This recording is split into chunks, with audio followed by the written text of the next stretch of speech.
네, 여러분 안녕하세요. 대한민국 최고의 방송 스픽스, 최고의 프로그램 역전의 용사들 시간이 돌아왔습니다.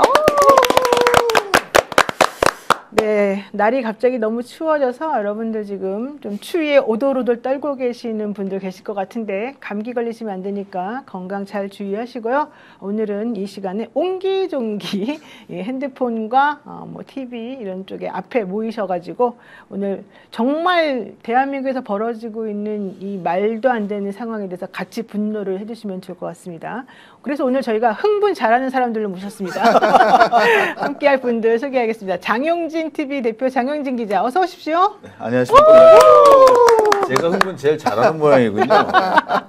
네, 아주 좋은 분으로 제가 모셨고요. 네, 그 옆에는 흥분을 원래 잘 안 하지만 이제 점점 흥분해 가고 있는 강지호 이분뉴스 기자입니다. 어서 오십시오. 네, 안녕하세요. 네, 흥분을 해야 살아남는 건 아닌데 일단 소개부터 시작합니다.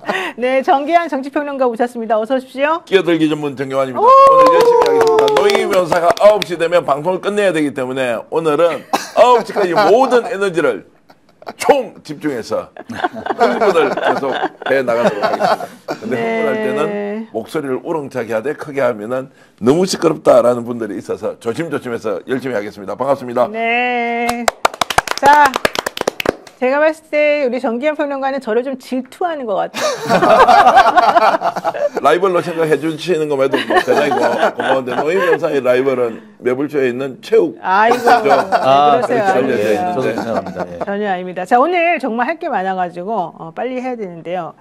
여러분들이 오늘 답답한 뉴스들 너무 많아가지고 사실은 좀 힘드셨을 것 같습니다만은 이 뉴스는 조금 시원하다 이렇게 생각하실 것 같습니다. 조금 전에 KBS에서 단독으로 뉴스가 나왔습니다. 제목은요, 공수처 지기현 압수수색 영장 첫 집행, 유흥주점 접대 의혹 수사 속도, 이렇게 되어 있습니다.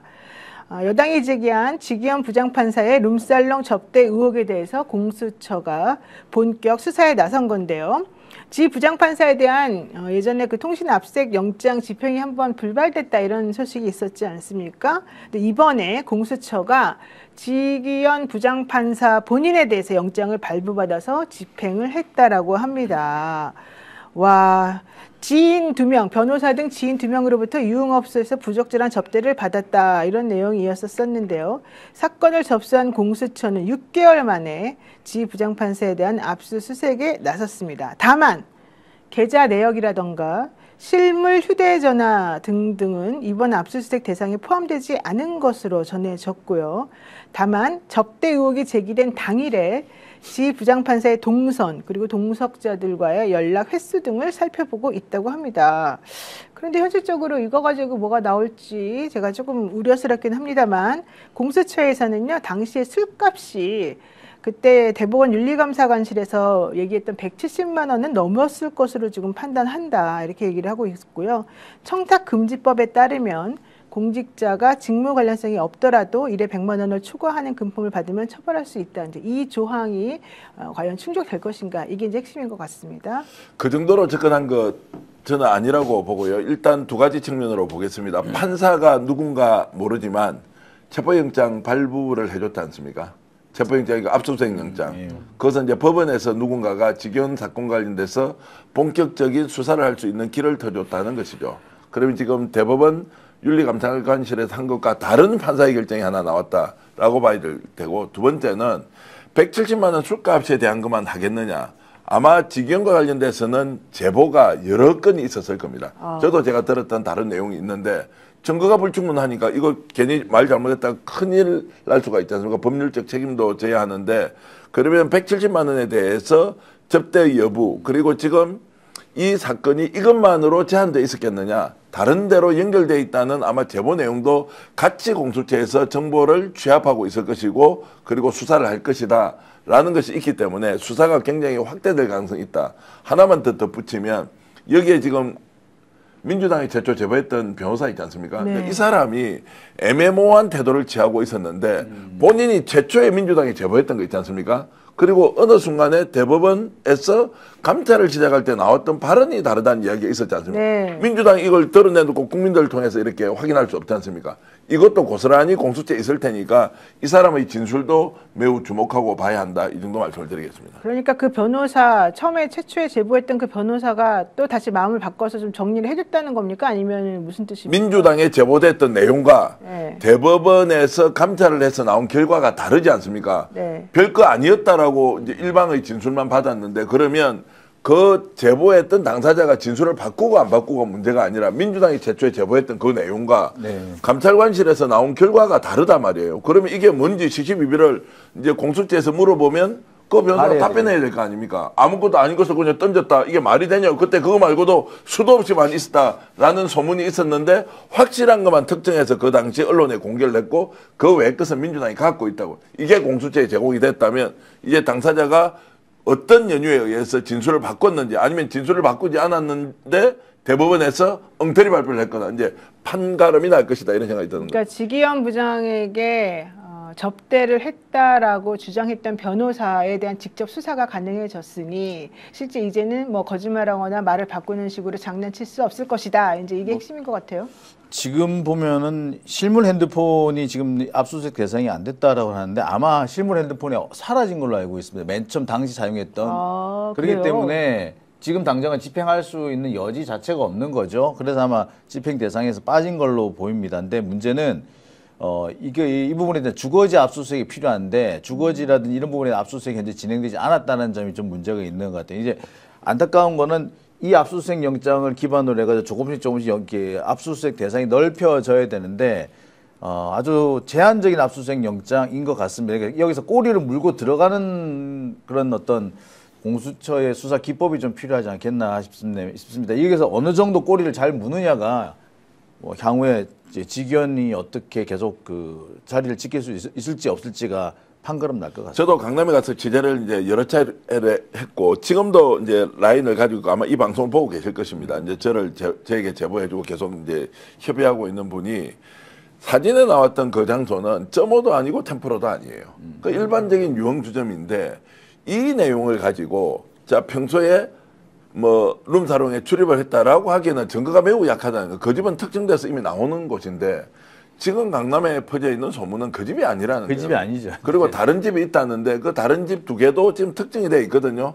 특정이 돼 있고 거기에 출입했다는 것인데 문제는 이제 증거인데 아마도 이제 공수처가 이렇게 수사를 하면 본격적으로 뭔가 새로운 사실을 밝히겠다고 했을 때 제보가 들어올 수도 있고요. 특히나 제가 지금 문제 제기를 하고 싶은 것은 그 당시에 이 이름이 최초 등장했던 것은 여러 이제 법조인 그리고 기자 접대를 평소에 받았던 사람의 명단이 수첩 형태로 어느 집의 압수수색 과정에서 나왔다는 거예요. 수첩 장부입니다. 쉽게 얘기하면 장부. 장부가 나와서 누가 시부책 같은 거죠, 쉽게 말하는. 예, 이런 것들은 이제 보통 이제 룸사롱 같은 데가 있으면 마담이 관리를 하고 이렇게 하지 않습니까? 그런 자료를 보고 이게 뭐야? 라고 했다는 것이 지금 정설이고 그 과정에서 누군가 이 제보가 공교롭게도 우연의 일치로 민주당으로 이제 들어갔기 때문에 그런저런 것들이 이제 수사가 확대되는 과정에서 새로운 증거가 많이 나올 수 있다. 그리고 지금 제가 알고 있는 한 분도 어느 집에 들어갔는지를 특정해서 계속 거기에 수소문을 하고 있다라는 말씀도 좀 드리겠습니다. 그러니까 맨 처음에 알려질 때 우리가 알고 있는 그 샤르망 말고 다른 업소 두 군데 가 거론이 됐었잖아요. 그래서 처음에는 거기가 아니다라는 식으로 알려졌는데 그게 아니고 원래 거기가 맞다. 사실은 그게 맞다. 이런 얘기들 다시 나오고 있습니다. 그리고 심지어는 사실 지기현은 거기 정말 문제가 됐던 두 업소가 진짜 문제가 되는 것이고 샤르망은 그렇게 문제가 안 되는 거기 때문에 오히려 더 큰 소리 치고 있다. 진짜 문제가 되는 데는 안 걸렸고 문제가 안 될 만한지 걸렸다. 이런 식으로 생각한다는 얘기도 있습니다. 그 출입했다고 이제 소문이 났던 건 사실 확인이 안 됩니다. 제가 이제 지기현 판사에 대해서 명예훼손할 의도가 전혀 없고 다만 그것이 사실이라면 전제를 붙여서 하면 가보고는 제가 깜짝 놀랐습니다. 그 집에 여성 접객원이 몇 명 정도 있느냐면 한 150명 정도 있어요. 예? 그 정도로 이제 초대형인데 그러면 이것은 템프로로 운영될 수 있는 데가 아니다. 템프로가 아닌 집인데 보통 점오라고 이제 얘기를 하거든요. 그런데 이제 출입을 했는데 결국 2개 정도의 특정된 장소가 있었고 다만 이걸 확인을 해보려고 하면 거의 불가능하다는 거예요. 누가 누군지를 사실 잘 모르고 이제 이렇게 만나는 경우가 대부분인데 그래서 이제 그 당시에 이걸 취재하는 기자들도 접근을 했지만 너무나 방대하니까 이거 뭐 어디서 어떤 일이 벌어졌는지 알 수가 없을 정도다라고 하는 말씀도 좀 드리겠습니다. 내가 보니까 정계한 평론가가 유흥업소 전문이네. 점오는 뭐고 템프라는 뭡니까? 아, 아니 어떻게? 저도 사실 잘 몰랐는데 사실 놀랍습니다. 아니, 한번 충격입니다, 충격. 한 번 출입하는데 제가 정말로 놀란 건 한 번 출입하는데 한 500만 원씩 드는 집을 출입할 수 있는 사람이 대한민국 몇 퍼센트 있습니까? 그러면 한 3명, 4명이 가면 한 1,500에서 2,000 정도 들어가는 술집에 출입을 할 수 있냐고. 우리가 알고 있는 건 양주 한 병에 한 20만 원, 30만 원. 뭐 이런 정도 수준에서 100만 원만 나와도 벌벌벌 드는데 그런 데는 이제 실제로 회원제로만 운영이 되고 절대로 모르는 사람을 받지 않는 이런 게 이제 템포라고 얘기를 들었고 저 뭐라는 것은 제가 잘못 알고 15%인 줄 알았거든요. 보통 그렇게 알려져 있다라고 했는데 그게 아니라 점오는 아까 얘기했듯이 적격 건수가 100명에서 한 200명 정도 초대형 매장을 이제 운영하고 있는 룸사롱이다. 먼저 이렇게 이해를 하면 되겠습니다. 거기에는 보통 술값이 한 병당 한 60만 원 정도 되고 뭐 한 시간당 앉는데 돈이 얼마가 되고 뭐 이런저런 이제 이야기들이 계속 있고 지금도 숫자는 줄었지만 성업 중이다. 강남에는 이런 말씀까지 드립니다. 저는 네. 이거 보면서 지기현 부장이 미리 이거 소식을 들었나? 이 생각이 딱 들었습니다. 왜요? 왜냐하면 이제 지기현 부장이 원래 이 룸사롱 관련돼서 이슈가 터졌을 때 별로 내색을 안 했었거든요. 바로 다음 길만 잠깐 언급하고 표정 변화나 이런 게 없었습니다. 그냥 되게 밝은 표정이었어요. 계속. 항상 해맑으시잖아요. 항상 해맑고 옆집 뭐 아저씨 같은 그런 느낌 있잖아요. 그런 동네 바보 형 같은. 동네 그런 바보 형 같은 그런 느낌이 원래 있었는데 저번 길부터 표정이 계속 안 좋더라고요. 아. 제가 봤을 때 제가 지금 가족보다 지기현 부장을 더 많이 만나거든요. 그래서 이거는 지기현 부장이 뭔가가 있다라고 생각을 계속하고 있었는데 오늘 이제 단독 기사 나온 거 보니까 이거 잘하면 지기현 부장한테 누가 기뜸을 해줬을 수도 있겠다라는 생각이 저도 듭니다. 계속 그 생각이 오늘 드는 게 지난번 기일에서 지기현 부장이 갑자기 재판부 교체에 어쩌고저쩌고 얘기를 합니다. 그래서 지금에 와가지고 재판부 교체하는 게 시간 많이 걸린다는 얘기를 뜬금없이 해요. 갑자기 제 얘기를 왜 할까라고 생각을 했었습니다. 근데 오늘 이렇게 압수수색 딱 들어간 걸 보니까 아, 어느 정도 비슷한 언질이 전달됐겠구나. 그리고 그럴 수밖에 없는 게 결국은 중앙지법에서 영장이 나온 걸 테니까 뭐 바로 옆자리 더군다나 지기현 부장도 수원에 있다가 간 사람이에요. 이래저래 보면은 좀 가능성이 좀 있어 보입니다. 노변한테 이거 여쭤볼게요. 예를 들어 경찰청 본청 정보 라인에서 확보하고 있는 소위 말하는 이제 흘러다니는 시중 정보나 또는 별건 수사로 확보됐다. 수사를 하고 있는데 뭔가 이제 첨부된 자료 같은 게 다 들어오지 않습니까? 그러면 그것을 열람하거나 지금 이 사건과 연관성이 있다라고 판단할 경우에 이 사건과 연관이 있는 별건의 자료라면 이거 지금 뭐 수사의 뭔가 이렇게 요소로 쓸 수가 있는지 그거 쓰면 안 되는 건지 왜냐하면 경찰청에 가면 이 정보 지금 다 있거든요. 강남에서 그 당시에 어느 집을 털었고 어떤 정보가 나왔는지 알고 있다는 건 제가 들었을 정도면 다른 사람들이 얼마나 많이 알고 있겠어요. 이런 것들이 공수처에 제공이 되거나 아니면 좀 국수본하고 공동으로 같이 수사를 해야 되는 거 아니냐 이런 생각이 들어서 좀 질문을 드리는 겁니다. 그러니까 원래는 아예 전혀 성격이 다른 별건 수사와 관련된 자료를 이쪽에다 갖다 붙이면서 이 사람을 괴롭히고 이런 걸 못하게 되어 있지만 지금처럼 당연히 관련이 있는 사건의 증거 자료라고 한다면 당연히 쓸 수가 있는 거겠죠. 예, 그래서 뭐 이제 룸사롱 접대와 관련된 부분에 대한 수사를 하다가 어떤 사람이 어떻게 됐느냐라고 해서 성범죄 사건을 강남경찰서에서 이제 수사를 한 거예요. 그걸 가다 보니까 접대를 했던 사람들의 명부가 나왔다, 장부가 나왔다라고 하는 것이어서 이것까지는 수사를 할 수 없고 그 당시에 구체적으로 적시되어 있던 성매매와 관련된 부분만 이제 처벌을 하고 이 서류는 그대로 그냥 남겨놨다 또는 가지고 가서 보관을 했으나 여기까지 수사를 확대는 하지 않았다. 여기에 이제 나온 이름이 이제 뭐 언론인 그리고 법조인들이 이제 다수 있었다라는 이야기였죠. 어쨌든 정계한 이름은 없는 걸로 제가 들었습니다. 이름은 제가 이제 뭐 저 같은 미감한 친구는 아니라고요. 고위직들이 많아서 엄청 놀랐다. 네. 뭐 기자들도 뭐 쟁쟁한 기자들, 뭐 대형 언론사 기자들이 꽤 많이 포함되어 있다는 얘기 들려가지고. 장 기자급은 아니고 그보다 훨씬 더 높은 소위 말하는 이제 기득권 구조 안에 들어가 있는 막강한 언론인들 있지 않습니까? 그런 사람. 그럼 저를 왜 또 아니요. 장 기자도 원래는 저렇게 접대를 받는 기자 중에 한 명이었죠. 예, 제가 왜 10년 전에는. 아니 왜 저한테 그런 말씀을 하세요? 왜냐하면 법조 출입 기자였기 때문에 특히 검찰청도 출입하시고 아주 그때는 취재력이 또 아주 적극적으로 공격적으로 많이 하던 사람이어서 그때는 참 분위기가 좋았습니다. 근데 이제는 좀 그냥 척을 뭐- 많이 지고 있기 때문에 요즘은 껴주질 않습니다. 아니, 검사들이 저만 보면 어떻게든 간에 저 올가매가지고 기소하려고 눈이 네, 벌게 있어가지고. 맞습니다. 지금 이제 사법부가 하는 거 보면 이게 우리가 완전히 착오해서 잘못된 정보를 가지고 직연 부장판사에 대해서 우리가 욕을 보이고 있는 정말로 나쁜 짓을 할 수도 있지만 좋다. 그 전제도 놔놓고 그렇지 않고 실체적 진실이 있었던 것이라면 정말로 제보를 좀 많이 해야 한다. 특히 공직에서 갖고 있는 수사 과정에서 있었던 이 정보는 제공이 되어서 시시비비는 따져봐야 될 거 아니냐. 아예 없는 사람을 우리가 생사람 잡듯이 하는 것은 잘못된 것이지만 실제 그런 일이 있었다면 이거 밝혀내야 하는 것이 지금 당연히 국민들이 바라는 것이고 수사기관이 해야 할 일이라고 봤을 때는 제대로 한번 다뤄봤으면 좋겠다. 공수처에서 정말로 수사를 좀 열심히 하고 제보자가 좀 많이 나왔으면 좋겠다는 말씀드립니다. 네, 정말.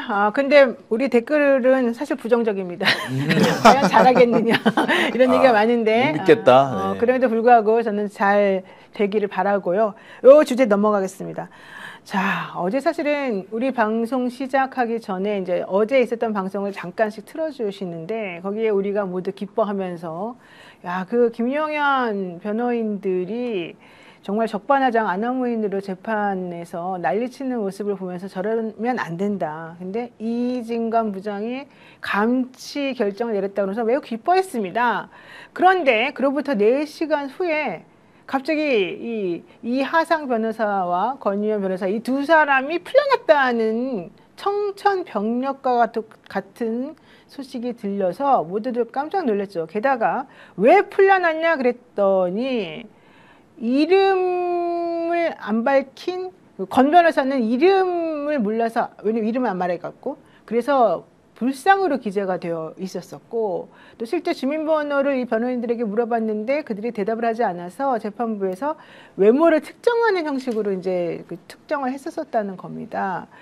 그런데 그것을 가지고서 딱 서울구치소에 가서 집행하라고 했더니 서울구치소가 주민번호가 없어서 안 되겠다. 왜냐하면 수형자 번호를 집어넣어야 되는데 이 번호를 집어넣는 칸에 넣을 수가 없는 거 아니냐 이러면서 이 재판부에다가 이거 어떻게 하라는 거냐. 우리 이 사람들 수용 못한다. 이렇게 얘기가 된 거예요. 그러니까 19일 어제가 사실은 이제 이 영장, 그러니까 이 결정문이 유효한 기간이었는데 밤 10시가 넘어가지고 그걸 어떻게 확인합니까? 그러니까 당연히 법원에서는 할 수가 없으니까 일단 재판부에서는 풀어줘라라고 결정을 내렸다는 얘기인데요.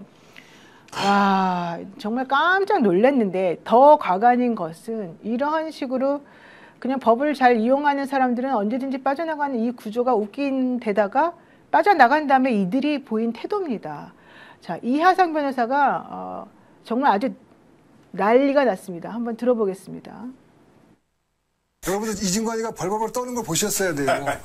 걔 약한 놈입니다. 그거. 진관이 그거 전문용어로 뭣도 아닌데 엄청 위세를 떨더라고요. 근데 벌벌벌 떨었습니다. 야. 자, 일단 상황 정리를 먼저 좀 해야 네, 되지 않겠습니까? 네. 감치 재판을 하는데요. 이제 감치 명령을 내리고 감치 재판을 할 때 두 사람을 불렀어요. 그 누구냐? 지금 이하상 변호사하고 권우현 변호사입니다. 두 사람을 불러놓고 자 본인의 인적 사항을 이야기하라 하니까 이하상 변호사는 알지 않습니까? 그 이하상입니다 했는데 권우현 변호사가 본인 이름을 이야기 안 해요.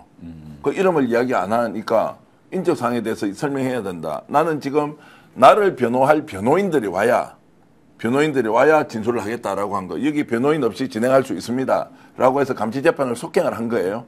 그런데 당사자의 인적사항이 없어서 그러면 인적사항이 없을 경우에 어떻게 하느냐.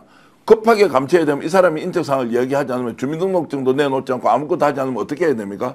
그 사람의 생김새를 보고 이렇게 썼습니다. 아까 불상이라고 쓴 게 아니고 정확하게 하면 안경선 키 작은 남자라도 꼭 특정을 합니다.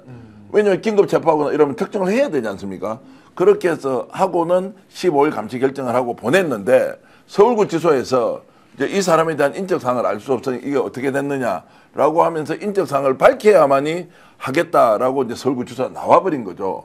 그러면 감치를 할 때 인적사항이 100% 당사자가 거부를 해서 안 할 경우에 감치를 안 할 것이냐 말 것이냐라고 하는 것을 누가 결정을 해야 됩니까? 서울구치소에서 결정을 해야 될 거 아니에요.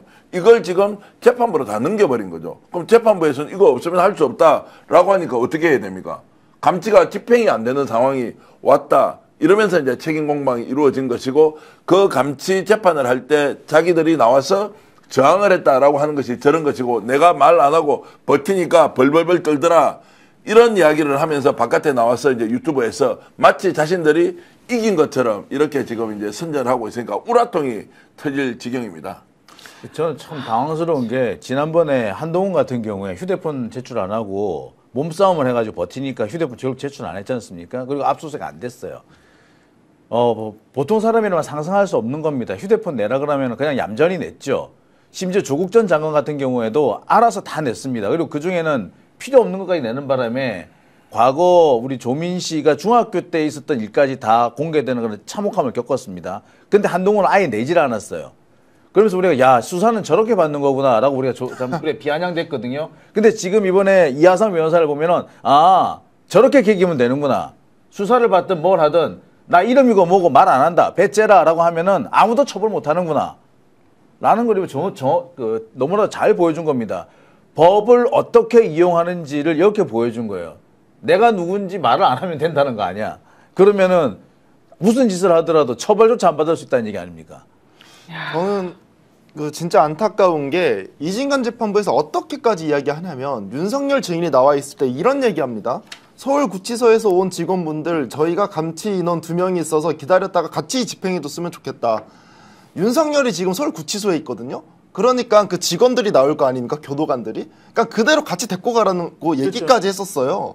그런데 이제 결국에 서울구치소에 가가지고는 이제 감치가 안 됐으니까 너무 안타까운 거예요. 그래서 어제 저희가 이제 막 평론할 때도 많은 분들이 이거 다른 재판부 배워야 된다 이런 얘기 되게 많이 했었거든요. 근데 반대로 이 감치가 안 됨으로써 이 변호인들이 어떤 식으로 빠져나가는지 다른 사람도 배울 것 같습니다. 아니 그러니까 지금 감치를 할 수 있다 없다라고 하는 부분은 오늘 김경호 변호사도 무슨 이야기냐 인적 사항에 대해서 그냥 표시를 하고 특정을 하면 감치할 수 있다라는 게 지금 법 해석이고 지금까지 그렇게 해왔다는 거예요. 근데 이걸 이제 풀어줘 버리니까 마치 정의로운 투사가 돼서 자기들이 이렇게 나와서 활개를 치는 것 그리고 이진관 부장판사를 공격한 것 벌벌벌 떨게 만든 것이 마치 영웅적인 행동이다라고 하면서 이제 홍보를 하고 있는 것에 대해서 우리가 어떻게 대처할 것이냐라는 질문을 던질 수밖에 없는 거죠. 근데 저는 좀 이해가 안 가는 게 서울구치소에서 이렇게 말하거든요. 19일 감치 대상자 신병 인수 전에 법원으로부터 감치 집행장을 전달받아서 검토를 했는데 성명, 주민등록번호 등 신원 확인에 필요한 최소한의 정보가 누락된 것을 확인했다. 그래서 우리가 어쩔 수 없이 보완을 요청한 것인데 해당 재판부에서 보완이 안 된다고 판단해서 석방을 명한 것이다 이랬어요. 그러니까 본인들은 주민번호나 이런 게 특정이 안 돼서 어쩔 수 없었다 이런 취지로 말을 하고 있는데 실제는 주민번호를 말 안 하는 피의자들이 많아요. 그래서 그런 경우에는 다른 방식으로 그 사람을 특정할 수 있으면은 그것으로도 가능한 것으로 저는 알고 있거든요. 뭐 그렇게 지금 다 이야기하고 있습니다. 근데 이 구치소에서는 주민번호가 특정 안 됐기 때문에 안 된다고 첫 번째 얘기를 했고 또 하나는 권 변호사에 대해서는 뭐 이름을 몰랐다고 칩시다. 유명하지도 않은 사람이니까. 이하상 변호사는 누구라도 다 알잖아요. 네. 23기이고 서울대부터 나왔죠? 네, 67년생이고. 네, 67년생이고 그리고 이름을 이 명규에서 본인이 바꿨다는 것까지 나오고. 이하상으로 다 나와 있습니다. 네, 아주 구체적으로 어느 법인 소속인 것도 다 나와요. 네. 그런 사람에 대해서 그럼 권 변호사에 대해서는 뭐 불쌍해서 못했다고 치더라도 이하상 변호사는 집행을 하면 되잖아요. 그걸 왜 안 하냐는 거예요. 제 말은. 그러니까 이제 여기에 대해서 지금 서울구치소가 하는데 뭐 한패다 너희들끼리 그냥 윤석열 봐주는 놈들 그러니까 너무 이상해요. 있는 것은 네. 예전에 지금 안양교도소로 가 있던 뭐 김현우입니까? 에 이어서 똑같은 짓을 하고 있는데 그 법무부가 뭐냐? 대한민국 법치가 뭐냐? 이게 뭐냐? 법 집행할 때 판사가 결정해서 하는데 변호사가 말도 안 되는 논리로 막 꽈함치면서 싸움하니까 그렇게 하고 바깥에 나와서 비아냥거리듯이 이야기를 하고 좀 더 심하게 말씀드리면 무슨 하나님의 역사가 이루어진 것이다. 이따위 소리를 하면서 공적 인물이 정말로 국민들한테 이것은 하나님이 우리한테 이렇게 뭔가 지시를 했던 대로 우리는 충실히 따랐을 뿐이다 라고 하는 이걸 어떻게 설명하노? 이하상이라는 자가 어떤 자예요? 저기가 대통령 후보로 나왔던 사람 아니에요. 국가혁명당 있죠. 자유통일당, 정광훈 일당, 그리고 정광훈이 지금까지 있었던 모든 법정 문제에서 법률 대리인, 사랑제일교회의 법률 대리인이었잖아요. 그래서 대선 후보까지 출마를 했는데 극우 정당에서 나왔던 저 사람이 자기하고 같이 함께하고 있는 이제 멤버들이 있는 거예요. 그 사람들이 다 지금 김용현 변호인단으로 선임이 돼 있고 그 변호인단 선임도 소문에 의하면 정광훈이가 시켜서 다 가서 하는 것이다 라는 이제 이런 주의 주장을 펼치는 사람이 오늘 대한민국 사법부를 완전히 능멸을 한 거 아니에요. 맞습니다. 그런데 오히려 큰 소리 치고 있는 이 작태를 어떻게 우리가 보고 있냐고요. 저는 여기서 서울구치소가 참 문제가 있다고 봅니다. 서울구치소는 사법기관이 아니고요. 집행기관입니다. 사법기관의 경우에는 직접적인 수사 기능을 발동할 수 있는 게 아니기 때문에 검사 니들 모두 가져와라. 행정기관 너들 뭐 가져와라 라고 할 수 있습니다. 안 가져오면 나 재판 못해. 이렇게 하는 게 사법기관이면 가능해요. 원래 사법기관은 원래 약간 소극적인 걸 기본으로 하기 때문에 그렇습니다. 그래서 뭐 불고불리라 그러잖아요. 고소가 안 되면은 심리하지 않는다. 그런 원칙이 있지만 서울구치소는 집행기관이에요. 행정기관이란 말이에요. 집행이 명령을 받으면은 집행을 적극적으로 하는 겁니다. 원래 집행기능 적극성이에요, 적극성. 그래서 데리고 왔으면 이 사람이 누군지 신원을 본인들이 확인해야 되는 거예요. 왜 법원부터 확인해 달라고 요구를 합니까? 이 사람이 이 사람이고 지문 확인해 보니까 누구던데 이 사람이 그 사람 맞습니까? 라고 자기들이 오히려 물어봐요. 그렇게 확인을 해서 보내야지. 우리 확인 안 됐으니까 되돌려 보냅니다라는 이건 말도 안 되는 얘기입니다. 서울구치소는 집행기관이에요. 집행기관이기 때문에 집행을 해야 되거든요. 집행하기 위한 여러 가지 정보들이 있는 겁니다. 그래서 우리가 각종 신원정보라든지 이게 다 행정부에 집결돼 있지 않습니까? 킥스 같은 거 형사정보 시스템 외국에가 있어요. 그리고 원래 그 서울구치소 관할 이 법적인 통제를 하는 곳은 검찰이에요. 검찰이 그걸 했었어야 돼요. 검찰은 다 가지고 있습니다. 정보를 확인할 수 있는 거. 근데 안 하고 되돌려 보냈다는 걸 뭘 의미하느냐? 결국에 할 수 있는데 안 했다는 것이고 핑계거리를 찾았다는 얘기밖에 안 됩니다. 어디 감히 구치소에서 법원에 대고 신원 확인해 주세요라고 돌려보내는 경우가 어디 있습니까? 본인들이 확인하면 되는데. 저도 그냥 풀어준 것 같다라고 느끼는 게 하다못해 나무위키를 쳐도 이해상 변호사에 대해서 상세하게 나오거든요. 하다못해 과제를 하더라도 대학교에서 나무위키를 하면 혼납니다. 그런데 이 나무위키에 이하상 변호사에 대한 내용이 잘 나와 있어요. 뭐 개명 전에 뭐 임용규였다, 뭐 67년생 개신교다, 서울대다, 그리고 뭐 23기 수료했다 이런 내용이 상세하게 나오거든요. 전혀 이 잡아 넣으려고 했었던 노력이 보이지 않으니까 우리 시민분들이 화가 더 난 것 같습니다. 그리고 다 언론에 다 보도가 다 됐어요. 네. 아니, 그리고 누구라고. 그 로펌에는 이하상이라는 사람 한 명밖에 없어요.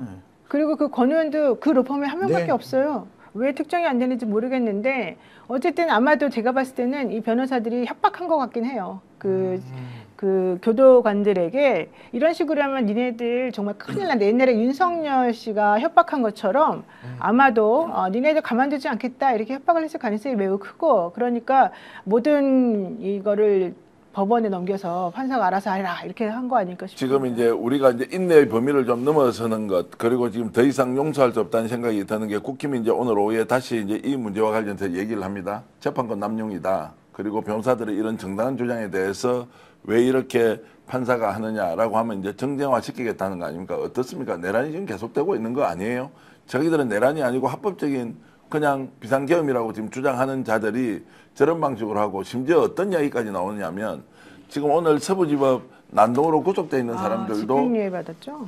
아니 그 사람들도 자기들이 변론해서 다 살려내고 있다. 이게 하나님의 뜻이다.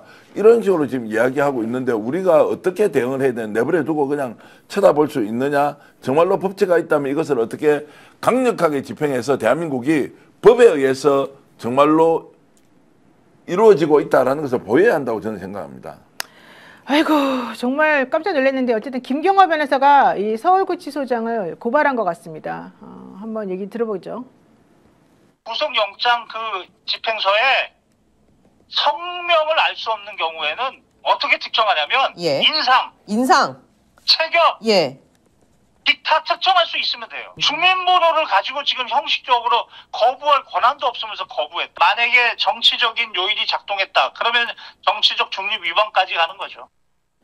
네, 어쨌든 정성호 장관도 이번 상황에 대해서는 좀 정확하게 우리들에게 얘기를 해주셔야 될 것 같습니다. 왜냐하면 법무부 산하에서 사실은 이분들이 지금 활동하고 있는 거 아니겠습니까? 그러니까 사법부에서 법을 집행하는 기관 구치소까지 이제 한번 보십시오. 이게 수단이 별로 없어요. 보복을 할 수 없지 않습니까? 원수를 죽이듯이 어떻게 할 수가 없고 이재명 정부가 출범했지만 모든 것을 법에 따라서 할 수밖에 없는 한계가 있지만 그걸 뻔히 알고 있기 때문에 본인들이 엉터리 주장, 말도 안 되는 주장을 하면서 계속 재판을 정말로 방해하고 하는 이런 행위가 지속되는데도 어떤 수단이 없다. 그러면 어떻게 해야 됩니까? 이럴 때 법을 이제 집행하는 법무부가 적극적으로 나서서 설명을 해야 하지. 판사의 감치 명령도 집행이 되지 않는다. 그런데 이 사람이 오히려 더 큰 소리를 치면서 자, 실제로 이정관 부장 판사가 재판 진행할 때 이제 약간 심리적 위축을 느낀다거나 이러면 어떻게 할 거예요? 누가 보호를 할 거냐고. 대법원 지금 가만히 있을 거예요. 이거를 법원행정처 가만히 있을 거냐고. 구치소가 한 게 맞냐고. 그 똑똑한 그러면 천대엽 법원행정처장이 나와서 얘기해야 되지. 서울구치소에서 이렇게 한 게 맞는지 잘못된 건지 그럼 감치 제도가 어떤지 물어보면 제가 답변을 해야 될 거 아니에요. 그 사람들이. 네. 그리고 이진관 부장이 되게 뭐 잘못한 것처럼 막 국민의힘 측에서 막 얘기하잖아요. 근데 사실 이러한 상황을 이미 이진관 부장 알고 있었던 것 같아요. 왜 그러냐면 오전에 어떤 얘기하냐면 법정 질서 얘기하면서 1차로 경고를 주겠다, 2차로 퇴정 명령하겠다, 3차로 감치하겠다, 4차로 형사고발하겠다 이미 말을 해놨거든요. 네. 그런데 갑자기 오후에 이하상 변호사가 들어와가지고 이런 일을 펼친 겁니다. 아니 게다가 더 웃긴 건 뭐냐면 사실은 이하상 변호사 등등이 뭐라고 얘기했냐면 여기는 방청권이 있어야 들어가는 법정인 거 내가 안다. 그래서 우리가 그냥 들어간다 그러면 분명히 못 들어오게 할 것이다. 하지만 그렇게 하더라도 시끄럽게 자꾸 서로 간에 이제 싸움이 벌어질 텐데 오히려 그거를 만들어내야 된다. 이제 이런 취지로 얘기를 해요. 그러니까 지금 제일 걱정스러운 게 이렇게 감치까지 갔다가 감옥에 안 들어가고 살아나왔기 때문에 이들이 앞으로 더 설칠 거라는 말이죠. 지금 당장 뭐 주말부터 해가 계속 집회 내일 모레부터 계속 재판이 있을 건데 김용현 측 이 변호인들이 앞으로 무슨 짓을 할지 모르겠어요. 특히 지기현 한성진 부장판사 재판에서는 거의 자기들이 그냥 재판장인 것처럼 설치고 있는데 더 기고만장할 거란 말입니다. 이거를 법원은 앞으로 어떻게 할 것인지 그리고 정성호 장관은 어떻게 할 것인지 좀 대답을 할 때가 왔어요. 그러니까 정성호 장관 계속해서 물에 물 탄다 술에 술 탄다 그렇게 하고 있고 마치 그게 일 잘하는 것처럼 이렇게 말을 하고 계세요. 이 정성호 장관이나 전에 있던 박봉기 장관이나 참 보면은 그러니까 비슷한 사람들인데 일을 안 하고도 일을 하는 것처럼 티를 내려고 하는 것 같기도 하고 참 남들한테 잘 보이고 싶어 하는 건지 좀 문제가 있다는 생각이 자꾸 드네요. 네. 오늘 이제 권유현 변호사가 자기 방송에서 이런 이야기를 오늘 법정에 출석할 때 감치가 될 수 있다는 것을 본인은 좀 느꼈다. 느낌이 그렇게 왔다는 거예요. 그 이야기는 뭡니까? 이제 본인들 들어갈 때 이거 지금 동의 안 받고 들어가면 문제가 생기다라고 이제 예견을 했다고 우리가 추론할 수 있는 아니 거죠. 자기네들도 그렇게 말했다니까요. 그러니까 그렇게 얘기했는데 자 이렇게 해서 이제 감치 명령이 떨어지고 감치가 선고되고 나서 구치소로 가고 풀려났지 않습니까? 그때 이제 풀려나고 난 뒤에 어떻게 얘기를 해버리냐면 이거를 베드로가 천사의 도움으로 옥에서 나왔을 때와 같은 감정을 본인이 느끼는 거예요. 아니 이거는 성령이 이렇게 정해놓았다는 거예요. 베드로가 천사의 도움으로 옥에서 나왔을 때와 같은 느낌을 지금 받고 있다. 그래서 오늘 이 일은 하나님의 절대적 개입이 아니고서는 일어날 수 없는 일이다. 이렇게 이야기를 합니다. 하나님의 역사다. 뭐 이런 이제 이야기를 하면서 오늘 이것은 하나님의 뜻대로 움직였는데 이렇게 됐다라고 하면 이거는 지금 기독교에 대한 모독 아니에요, 이거는? 아니 정말 모독이고요. 저는 이 사람들이 이 개신교 신자분들이 정통 개신교 신자분들이 보면은 이걸 어떻게 해석을 할까 너무 이해가 안 가요. 저희 그 외가댁이 전부 다 기독교거든요. 저 같은 경우에도 모태신앙인데 네. 지금 저런 분들 때문에 미치겠다라는 거예요. 내가 기독교인데 나도 그렇게 비춰질까 봐 상당히 이제 미치겠다는 말씀도 많이 하고 제가 이러한 지금 감치 관련된 걸 보고 두 가지가 딱 떠올랐는데 실제로 한성진 부장 때 어떻게 얘기하냐면 소송지를 자기가 합니다. 한성진 부장이 이제 마스크를 쓰고 오거든요. 아니 왜 마스크를 쓰고 오냐는 거예요. 공개 재판인데 그 마스크 당장 벗으라는 겁니다. 그래서 한성진 부장이 다음 분기일에 마스크 벗고 마스크 안 왔잖아요. 쓰고 다니더라고요. 안 쓰고 다녀요. 네. 그런 적도 한 번 있었었고 지금 유튜브 얘기 계속 하시잖아요. 과거에 직위원 재판부에서 재판을 할 때 특검한테 뭐라고 얘기했냐면 아니 유튜브 하십시오. 유튜브 하면 되지 않습니까? 특검도. 근데 공무원은 유튜브 못 하잖아요. 근데 저희는 하겠습니다. 이런 식으로 계속 약을 올려요. 그러니까 지금 감치에서 풀려났기 때문에 더 암나무인으로 행동을 할 거거든요. 그러니까 저는 사실 놀란 게 지금 제대로 이 나쁜 인간들을 제대로 그래도 좀 조금이라도 말을 하면서 재판 진행하는 사람은 이진관 부장밖에 없는데 실제 이진관 부장이 이런 식으로 정말 죄송합니다만 조리돌림을 당하고 능멸을 당하는 모습을 보면 다른 판사들이 어떻게 생각하겠습니까? 정말 위축이 된단 말이죠. 그런데다가 대법원에서는 판사들을 보호하지도 않고 이렇게 말도 안 되는 행동을 하는 변호사들로부터 조롱을 당하는 것을 그냥 두고만 보고 있습니다. 게다가 대한변협에서도 변호사들이 이렇게 행동하는 거 놔두면 안 됩니다. 네. 김정욱 회장님 이러시면 안 되거든요. 협회장님.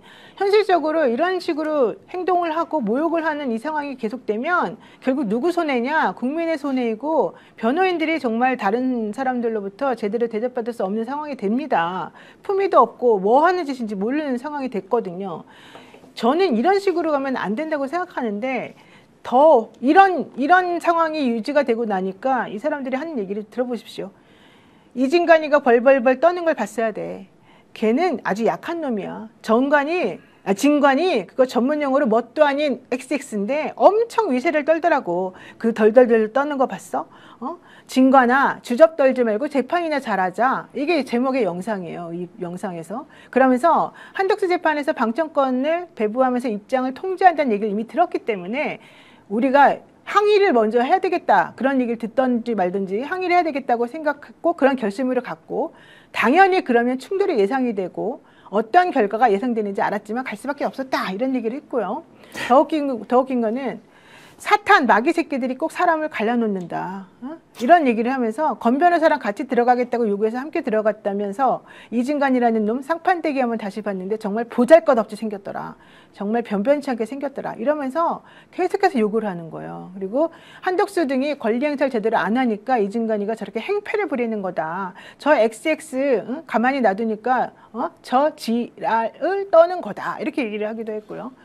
이런 걸 그냥 놔둘 수가 없어요. 아니 그래서 내일이라도 당장 지금 집행정지 해놓은 상태 아닙니까? 불러서 감치 명령 내리고 감치가 최대 20일까지 가능하다면서요. 이걸 바깥에 나와서 했던 행동은 진짜 법적 모독 행위다라는 걸 가지고 최대치로 저는 여기에 대해서 법적 조치를 해야 한다. 그리고 이들이 지금 이진관 부장 판사를 다시 뭐 직권남용으로 뭐 고소를 한다는 거예요. 똑같이 이들이 하는 행동도 공무집행방해다라고 해서 이걸 당장 구속시켜야 된다라는 강력한 의지를 가지고 저는 이진관 부장 판사가 나서라. 그리고 대법원이 여기에 대해서 도움을 주지 못하면 국민들한테 나서갖고 이진관 부장 판사가 이 일을 할 수 있도록 적극적으로 다 그냥 발벗고 나서야 한다고 생각합니다. 대법원이 이 일을 제대로 못하면요, 법원이 사법부 독립 이런 얘기 할 자격이 없는 거예요. 사법부 독립을 이런 기본적인 그 동물 같은 놈들한테 맡겨놓고 있으면서 무슨 사법부 독립을 얘기를 합니까? 심시민님께서 이진관 판사님 지켜야 돼요라고 하셨는데 정말 저라도 좀 지켜드리고 싶습니다. 이런 일은 있을 수 없다. 야, 이 인간들이 진짜 대한민국 민주주의를 누가 어떻게 만들었는지에 대한 최소한의 상식만 가지고 있어도 이 짓은 못하겠죠. 저렇게 떠들어도 아무런 조치를 하지 않는 것은 모든 것이 법과 절차에 따라서 그냥 본인이 책임을 져야 한다. 이제 이것인데 법원을 능멸해도 저렇게 할 수 있습니까? 국민들이 바라보는데 하나님 이름 팔고 뭐 이렇게 하느님 이름 팔아가면서 마치 성령이 역사를 냈다 이따위 소리 하면서 하고 있는 것을 어떻게 상식적으로 받아들이느냐. 유튜브 채널을 그거 한번 보시라고요. 껄껄거리면서 웃으면서 마치 대단한 일을 한 것처럼 하고 옆에서 한마디 하면 거기 옆에서 또 아멘 하는 거. 예수천국 불신지옥하고 예를 들어 십자가 들고 있는 사람 그 지 혼자 그렇게 하면 뭐 이것이 맞다 안 맞다 뭐 각자의 선택이니까 뭐 내한테 피해 주는 건 없으니까 그렇게 하지만 이들이 지금 공공의 장소에서 재판을 하면서 저렇게 하고 있는 행동을 과연 우리 사회가 용인을 해줄 정도로 저것은 진짜 표현의 자유냐 아니냐라고 하는 것은 엄격하게 저는 적용해야 한다고 네, 생각합니다. 맞습니다. 민들레님께서 내일 봅시다. 이진관 판사가 가만히 안 있지 않겠습니까? 이러셨고요. 옥상가드님, 이진관 재판관님 정직한 판사님이고 정말 최고입니다. 딩동님도 이진관 판사님 응원합니다. 박동주님도 이진관 판사님 국민들이 있습니다. 이렇게 하셨는데요. 저는 이 상황을 그냥 넘어가서는 안 된다라고 생각하고요. 어떤 식으로든 간에 이런 상황은 더 이상 발생하지 않도록 해야 될 것 같습니다. 네. 혹시 제가 궁금한 점이 하나가 있는데 오전에 이 법정 질서 이야기하면서 4차에 이 형사고발 진행한다고 얘기를 했잖아요. 혹시 유튜브에서 이런 식으로 막 얘기하고 이런 것들을 대해서 법정 질서로 하여금 이렇게 고발하거나 그럴 수는 없나요? 네, 그거는 유튜브에서 한 얘기를 해서 법정 질서랑은 무관할 것 같고 개인에 대한 모욕이나 이제 이런 쪽으로 형사고소는 할 수 있지 않겠나 생각이 듭니다. 그러니까 이 XX를 우리가 사석에서는 한 번씩 쓰지만 이자가 그래 아예 틀어놓고 판사를 이 XX라 그러고 아까 입에 담지도 못할 그런 이야기를 하지 않습니까? 저게 변호사 맞아요. 원래 서울법대 나오면 저렇게 해요. 67년생 무슨 띠입니까 그 사람들? 양띠입니까? 양띠. 그런 사람들 다 이래요? 저 사람 검사 출신이에요. 뭐냐고 저게 대기업에 이미 법무 뭐 이런 것도 같이 했더라고요. 뭐냐고요 저 사람이. 이하상 변호사는 정광훈 사랑제일교회 목사의 측근으로 불린다. 국민혁명당 대선 후보 경선에 2021년도에 참여를 했었었고 당시 법무법인 파라클레투스 소속이었는데 이 파라클레투스가 정광훈이 만든 사실은 이런 로펌 아니겠느냐 이런 얘기가 있었었고요. 이곳에 구주와 변호사라는 사람도 있었대요. 근데 국민혁명당은 이후에 자유통일당으로 이름을 바꾸고 지난 6.3 대선에서 전 목사를 후보로 내세우려고 하다가 전광훈이 공직선거법 위반으로 피선거권이 없으니까 구주와 변호사가 대신 출마하기도 했었었고요. 이 법무법인 파라클레투스가 지난해 자유서울로 이름을 바꾼 상황입니다. 자, 내일 어떻게 될지 한번 보겠습니다. 자, 윤석열 내란 재판 한번 좀 보겠습니다. 강지호 기자, 오늘 또 홍정원 전 국정원 1차장의 지렁이 글씨 메모 가지고 난리가 났었다고 하던데요. 좀 간단하게 얘기해 주시죠. 네. 지금 가장 문제가 되고 있는 게 그 1차 메모, 그 지렁이 글씨거든요. 네. 그거를 이전 재판에서도 윤석열이 되게 조롱을 했습니다. 대학생들이 그 지렁이 글씨 티를 만들어서 입는다, 이런 식으로요. 그래서 왜 윤석열이 이걸 탄핵을 하려고 하느냐? 거기에 이 체포조 명단이 있습니다. 그렇기 때문에 이제 이 홍장원의 메모를 탄핵을 시켜야 되는데 그 홍장원이 오늘 이런 말을 했습니다. 당시에 헌법재판소에 내가 가는데 그냥 구두로 설명하기가 어렵기 때문에 인터넷에 떠돌아다니는 그런 지렁이 글씨체를 내가 다운로드 받아서 설명하기 위해서 가지고 온 것이다. 지금 이렇게 주장하고 있는 상황입니다. 네, 정말 오늘 한번 또 윤석열 재판 관련해 갖고 한번 이 영상도 보겠습니다. 그 정확한 시간까지야 제가 어떻게 알겠습니까? 그냥 선우 정도까지만 아는 거죠. 간단히 정리해 줄 테니까. 뭐 관저 있고 뭐 저 골드버그 이제 대사, 저 미국 가는 거 환송하고 뭐 어쩌고 이런 얘기는 그 얘기 다 하려고 그러면 21초에 할 수가 없어요. 그래서 저게 이제 조태영 원장이 우리 사무실에 와서 설명한 거랑 착오로 19시 59분에 21초 통화한 거는 바로 조태영 원장이 국내에 없다는 거를 확인한 전화다라고 하는 거를 지금 얘기를 하는 겁니다. 지난번 검찰 주신분에 그 말이 긴 거 있잖아요. 그 지금 저한테 설명해 주신 거예요? 아니요. 다들, 아니 증인한테 다들 물어보실 거 있으면 좀 물어보시라고요 지금. 네. 검사 출신 저렇게 재판했어요? 아니 기소해가지고 공소 유지할 때 저렇게 하냐고 윤석열은. 아니면 재판을 해본 적이 별로 없는 사람이에요. 자기 문제 하니까 핵심도 저것도 없이 막 주절주절 하고 있는 저런 방식이 뭐냐 이런 생각이 좀 들고. 저런 걸 하면은 판사가 제지를 해야 되는데 판사가 제지도 안 해요. 그리고 웃기는 게 어제 재판에는 내가 1년 전 얘기를 분 단위로 어떻게 알고 있냐고 그렇게 큰 소리를 빠락빠락 치더니 오늘은 초 단위로 알고 있네? 아이고 진짜.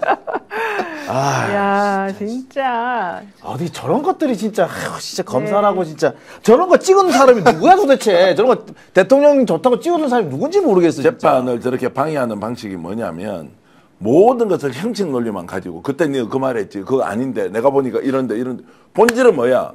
홍장원한테 어떤 지시를 했느냐? 그 지시의 내용이 무엇이냐가 핵심이잖아요. 지렁이 걸치면 어떠고 그러면은 예를 들어 알파벳 걸치면 어때요? 네. 그 내용이 제일 중요한데 그런 거 안 해요. 아까 저 김용훈 재판 할 때도 옆에 있는 이 지금 변호사들 있잖아요. 하는 게 뭐냐면 공판 과정에서 나오는 증거 자료가 전자문서인데 이 전자문서가 신빙성이 있느냐 없느냐를 가지고 한 10분씩 20분씩 이야기해요. 그러면 그 증거 능력이 있는 것을 당연히 자료를 가져왔는데 이것은 형사소송법 몇 조 몇 항에 의해서 증거 능력이 있다 없다 이거 가지고 계속 공부를 하니까 재판이 속개가 안 되는 거예요.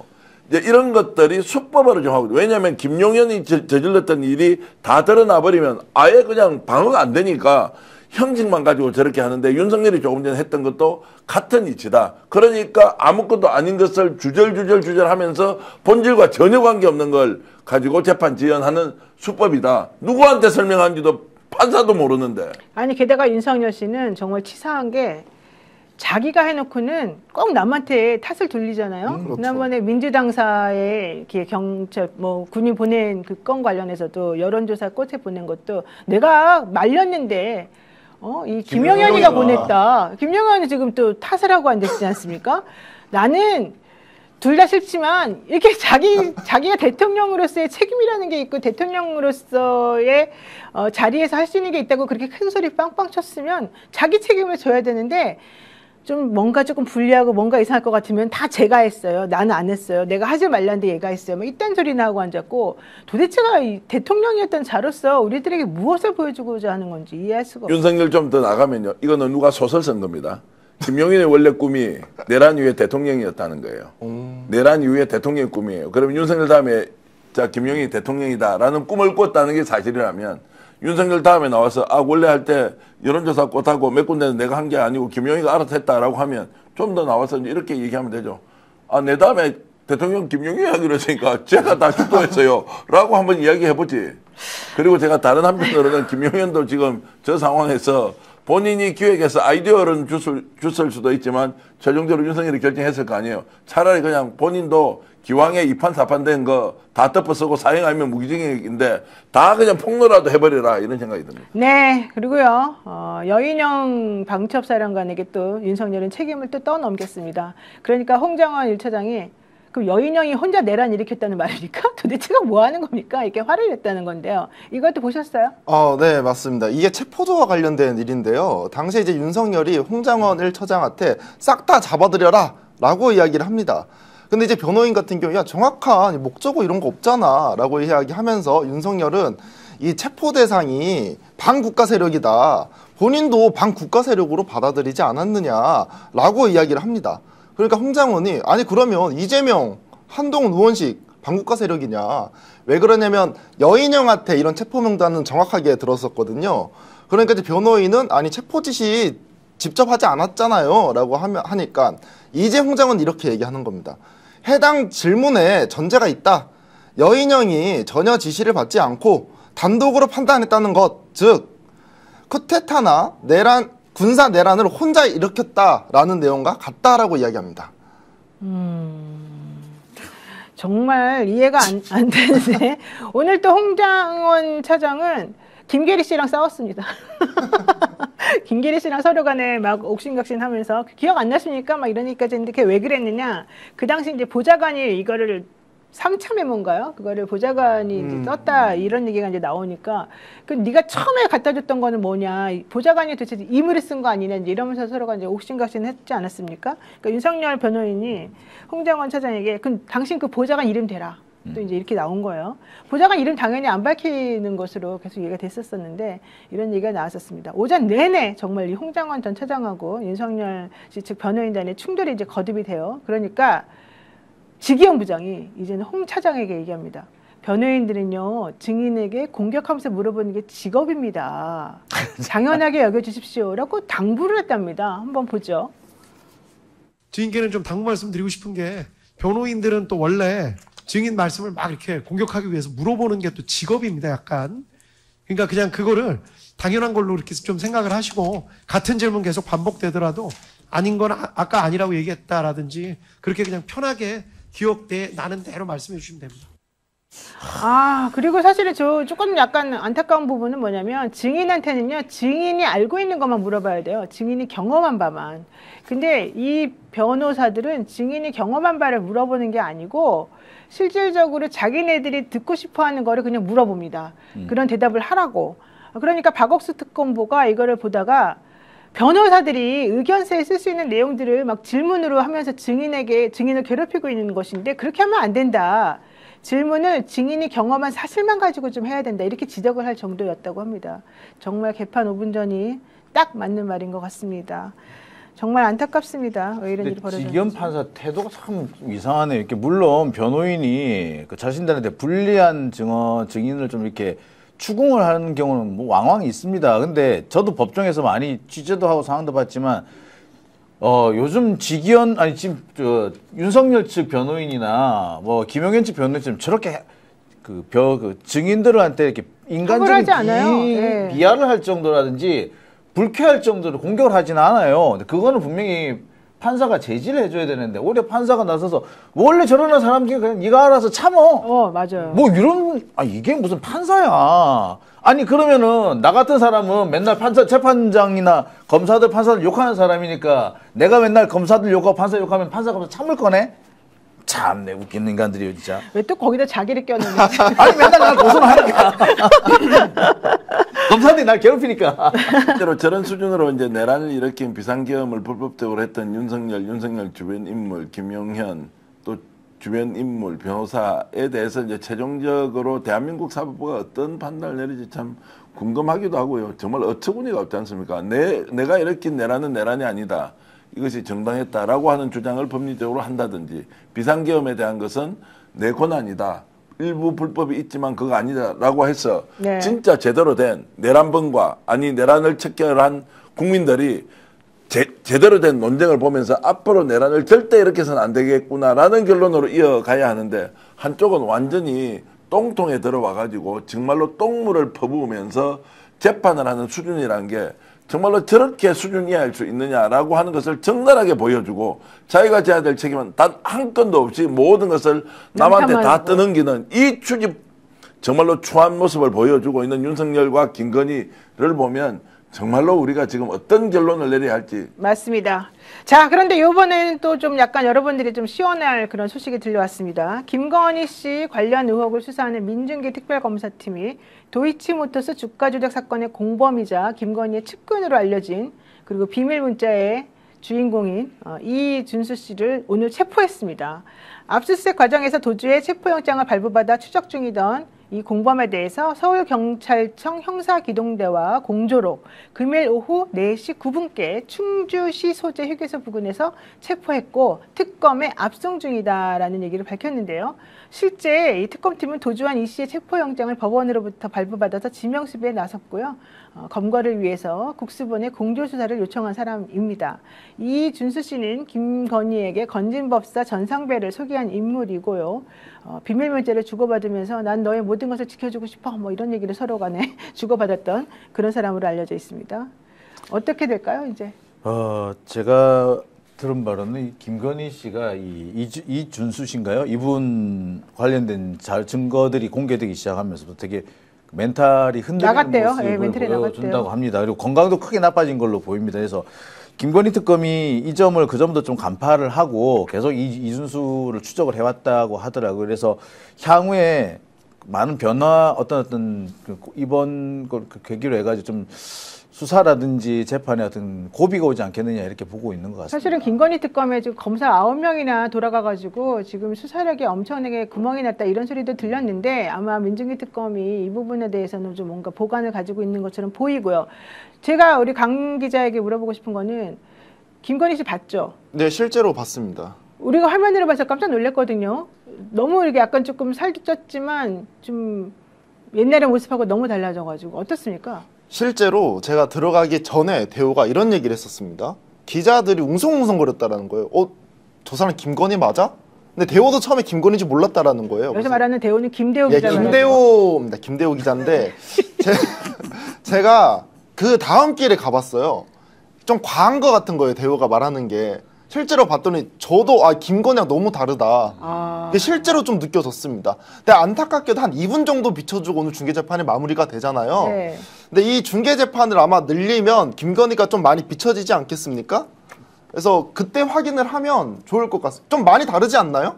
예, 사실 저희도 조금 놀랐습니다. 저기 옷을 많이 입어서 그런 거 했는데 옷 많이 입은 것과는 좀 달라요. 예, 전체적으로 좀 이렇게 머리가 풀어져 있으니까 이제 평소 모습하고 좀 다르죠. 뭐 이렇게 뒤로 묶었으면 훨씬 더 좀 깔끔하게 보였을 수도 있는데 뭐 저기서도 지금 명태균 이야기 나오면 그냥 뭐 갑자기 머리가 어지러워지기 시작하고 이준수 이야기가 나오면 또 갑자기 그러니까 이상증상이 구토를 하고. 나지 않습니까? 예. 이준수 씨 이야기를 좀 하자면 2013년도에 건진을 소개했는데 건진의 소개가 문제가 아니라 건진 소개 이후에 이 사람이 어떻게 했느냐가 더 중요할 거예요. 그 시점이 여주지청장 시점이지 않습니까? 네. 그러면 그때 지금 양평의 공흥지구 문제부터 여러 가지 일들을 검찰 단계에서 뭔가 조치를 할 때 부족한 게 있는 거예요. 윤석열로는 안 되는 거예요. 그때 건진한테 가면 건진은 경찰 라인, 검찰 라인 다 확보하고 있었단 말이에요. 그래서 이제 필요해서 만났던 것이고 그 과정에서 어떤 짓을 벌였는지는 1차 주포는 2009년, 2010년이니까 이준수가 그때 했단 말이에요.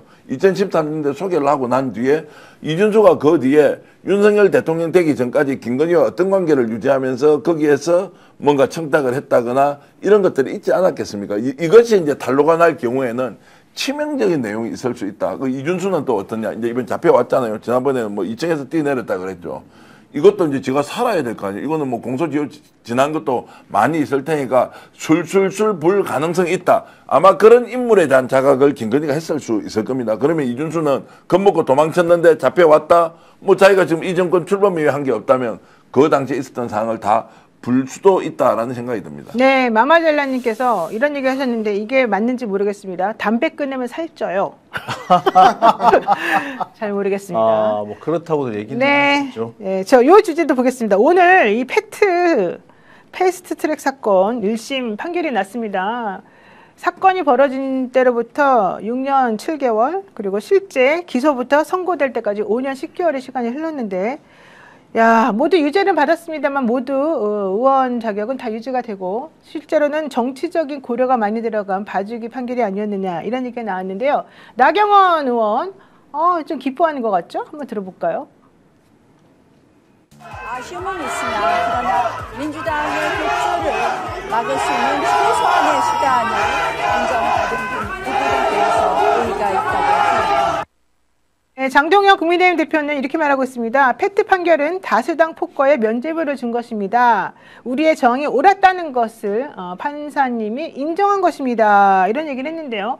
결국 최입의 바른미래당 당시 의원만 속상하게 됐습니다. 동료 의원들부터 감금당하고 폭행까지 당했는데 결론적으로는 뭐가 벌어진 거죠? 이 연동형 비례대표제 관련해가지고 저 법안 통과 때문에 이런 일이 벌어진 거잖아요. 근데 이게 내용이 참 결론이 되게 웃겨요. 당시 피고인들이 행사한 유형력의 정도는 비교적 중요하지 아니하고라고 했어요. 어허, 그게 무슨 말이에요? 그러니까 당시 나경원 의원들이라든지 그 바로 들고 설쳤던 저게 별로 중요하지 않다라는 거예요. 별로 큰 일이 아니었다. 큰 일이 아니어서 이게 상당히 문제가 될 소지는 있으나 그렇게 센 건 아니었잖아.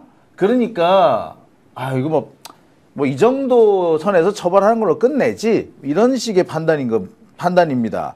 심지어 뭐라고 얘기하느냐면 당시 패스트트랙 관련된 이 판결이 헌법재판소 갔더니 위헌이 4 정도 나오지 않았느냐. 위헌이 4 정도 나왔으면은 저 정도 저항할 수 있는 거 아니냐. 요런 얘기까지 나와 있어요. 판결문에 그렇게 나와요? 설명 자료에? 오늘 설명 자료가 그렇게 나와 있습니다. 그래서 제가 기겁을 했거든요. 놀랍네요. 저도 이제 읽어봤을 때 추가적으로 2가지를 얘기하고 싶은데 뭐 대화와 타협이 부족한 미성숙한 의정 문화가 있었고 그리고 이제 선거를 통해서 이미 국민적으로 정치적 평가가 이루어졌다라고 하면서 양형 참작 사유를 댔거든요. 근데 과연 이걸 우리가 공감할 수 있겠느냐 그런 생각이 들었습니다. 정평론가님? 아니 뭐 저는 이제 저 내용이 결국 사법부에 대한 불신을 부르는 건 맞는데 이제 저렇게 이제 양형을 한 것이 앞으로 이제 미칠 파장이 뭔지 이거 지금 아니다라고 주장해봐야 법원이 뒤집을 리가 없고 더 중요한 것은 검찰에서 항소를 해야 될 거 아니에요. 네. 항소를 할지 말지가 제일 중요하다. 자 이렇게 1심 결과가 나왔으니까 그렇죠. 이 정도 양형이 나오는 것이 맞느냐 아니냐라고 하는 것이 저는 더 중요한 문제여서 검찰이 이것을 어떻게 할 것인지를 좀 제대로 따져봐야 한다. 그러면 지금 신임 검찰총장이 직무대행이 이제 여기에 대해서 이런저런 걸 이야기할 것이고 네. 그리고 기소했던 또는 공소 유지를 했던 검찰의 판단이 무엇인지를 좀 더 보고 우리가 네. 좀 더 정리를 하는 것이 맞지 않겠나 생각이 듭니다. 사실 맞습니다. 검찰이 이번에 항소하는지 안 하는지 매우 중요하게 국민들이 좀 지켜보고 있습니다. 그 항명 파동까지 일으켰던 이 검찰들의 반란, 과연 이번 사건에서도 똑같이 적용이 되는지 한번 확인해 봐야 되겠습니다.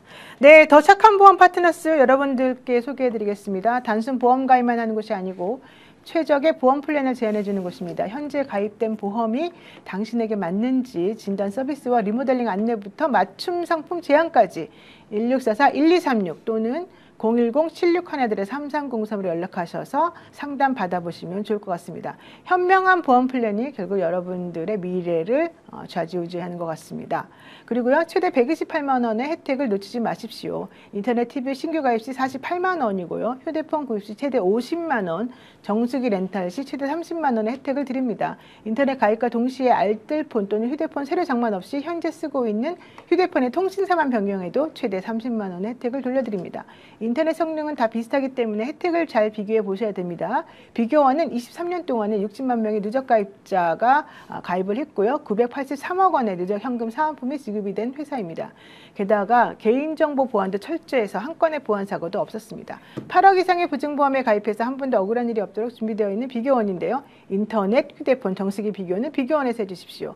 지인 추천 이벤트가 강화됐습니다. 추천한 분이 인터넷 TV 가입 시 최대 8만 원의 신세계 상품권을 드린다고 합니다. 신청은 반드시 인터넷 비교원 기존 가입자 본인만 가능하다고 하고요.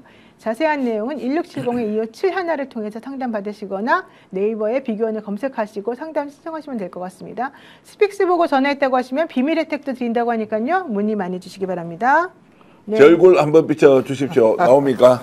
제 오른쪽 광고가 뭡니까? 당일 도축한 한우 뭉티기 플러스 육회가 29,900원이면 전국 최저 가격이라고 저는 생각하고 있습니다. 비교 꼭 해보시고 인기 상품 구매해 주시고요. 그리고 대방어회도 지금 전국 최저 가격에 도전하면서 판매하고 있는데 28,900원 400g 집에 직접 배송해 드리는데 드셔 보시고 정말로 맛있다는 거 느낄 수 있도록 스픽스몰에서 제공하고 있습니다. 네, 여러분 스픽스를 사랑한다면 후원도 좋고 뭐 물론 여기는 후원 안 받지만 이 상품을 구매하시는 것으로 후원은 장영진 TV, 노영희 TV에 많이 해주십시오. 2분 뉴스 후원 많이 해주십시오. 여러분 우리는 물건 사주시면 됩니다. 네, 여러분들 오늘 행복한 저녁 하루 되시고 내일은 이렇게 어수선하고 정신없는 대한민국이 조금 나아져 있기를 바라겠습니다. 고맙습니다. 여러분 고맙습니다. 감사합니다.